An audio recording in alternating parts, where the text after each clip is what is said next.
ಅಯ್ಯಪ್ಪ ಸ್ವಾಮಿ ಅವರ ಜನ್ಮ ಏನಕ್ಕೆ ಆಯಿತು ಮತ್ತು ಅವರು ಯಾಕೆ ಆ ದಟ್ಟ ಅರಣ್ಯವಾದ ಶಬರಿಮಲೆಯಲ್ಲಿ ನೆಲೆಸುತ್ತಾರೆ ಅನ್ನೋ ಪ್ರಶ್ನೆ ನಿಮ್ಮಲ್ಲೂ ಇದೆಯಾ?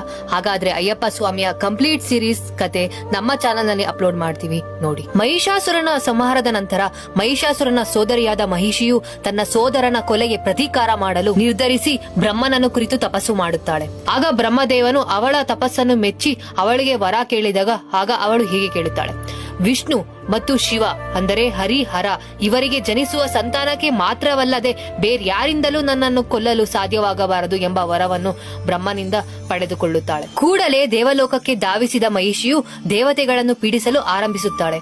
ದಿಕ್ಕು ತೋಚದ ದೇವತೆಗಳು ವಿಷ್ಣುವನ್ನು ಮೊರೆ ಹೊಕ್ಕರು.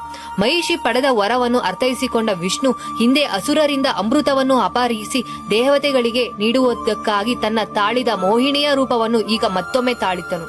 ಮೋಹಿನಿಯಾಗಿ ಶಿವನೊಂದಿಗೆ ಕೂಡಿ ಒಂದು ಗಂಡು ಮಗುವಿಗೆ ಜನ್ಮ ಕೊಟ್ಟರು.